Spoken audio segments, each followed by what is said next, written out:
Hey everybody, Tracy Brown here. I hope you're doing really good. I know it's been, about 4 days since I've done a video, so apologies about that. It's hard to find the mix between overdoing videos, because I could do one daily, but I don't want to be overwhelming. So, anyway, there's that. And then not going too many days. I want to share with you, this wasn't what I had planned today. I wanted to actually talk about marketing, but I felt like this topic was a little bit more important around client care, so I thought I would talk about that today, and then I might do this video later today, or I might do it tomorrow or the next day. So I will make myself a note not to forget about the marketing video. Okay.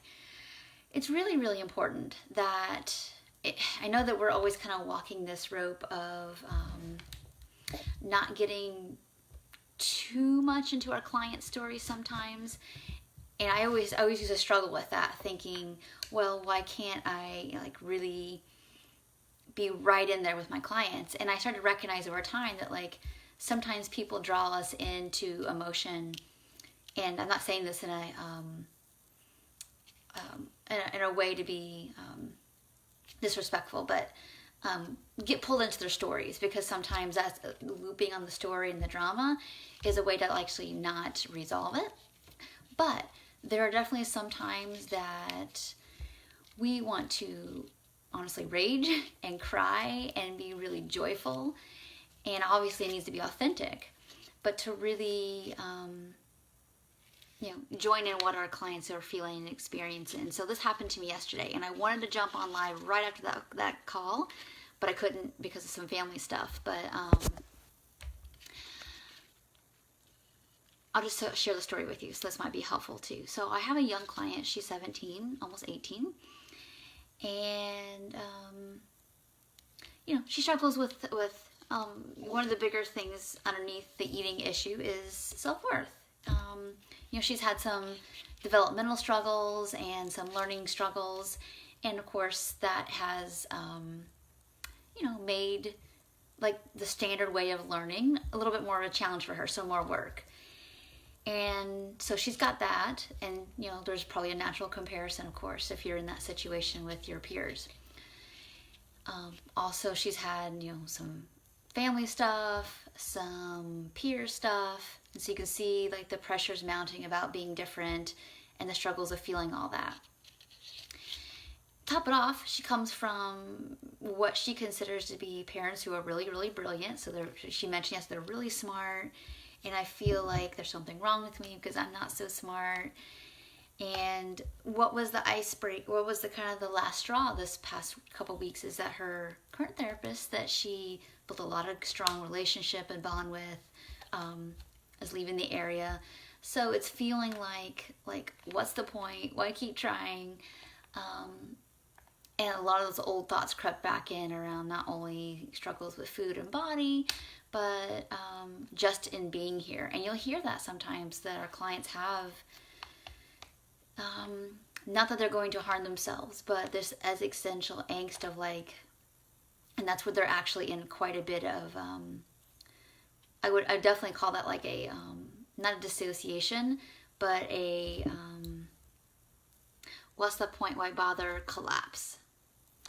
And in those moments, that's when I highly encourage you, if you have a good relationship with those kind of clients, to start ticking off and feel the real, you're a human. So if you feel the devastation of that pain, and I'm like, no, of course not, honey, you are, and this is how I love being with you.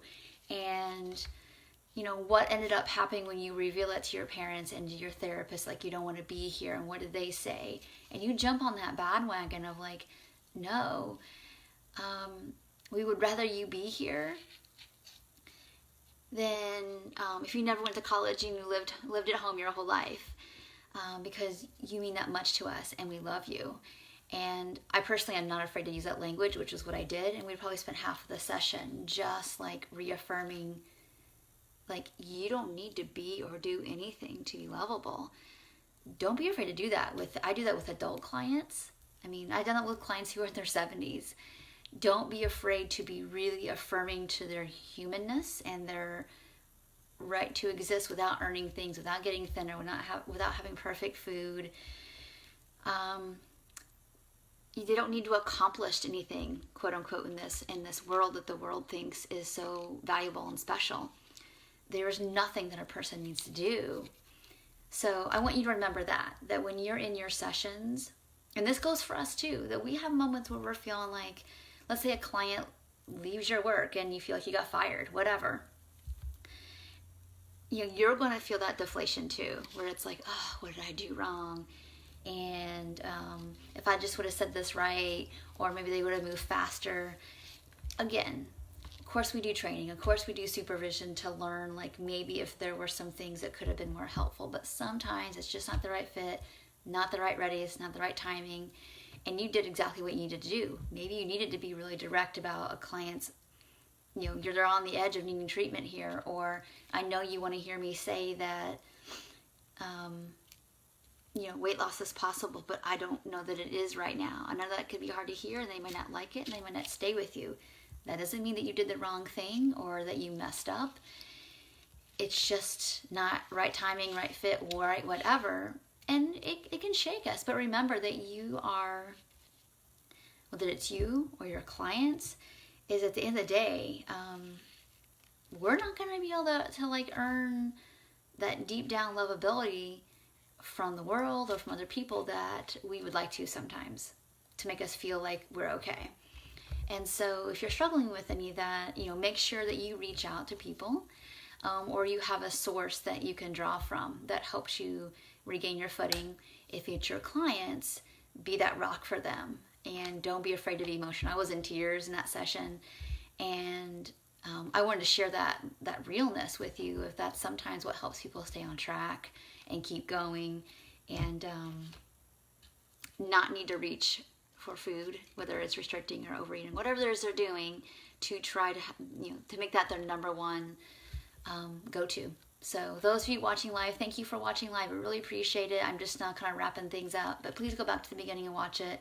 It's a pretty heartfelt video about learning not to be afraid, to be in the emotions with people when it's necessary, and kind of knowing when there might be some way that drama is pulling you in away from the real work that needs to be done. And you can tell a difference, and that's what this video is about. So thank you so much. If you have questions or need to work on that nuance of your own, please reach out to me, and I will be doing that marketing video maybe later today, but definitely this week. So thank you all so much, and please keep the questions coming about what business or counseling or decoding or whatever kind of professional counseling skill questions you have around eliciting or taking risk. I'm here to answer those questions. So thank you so much, and take care. Bye.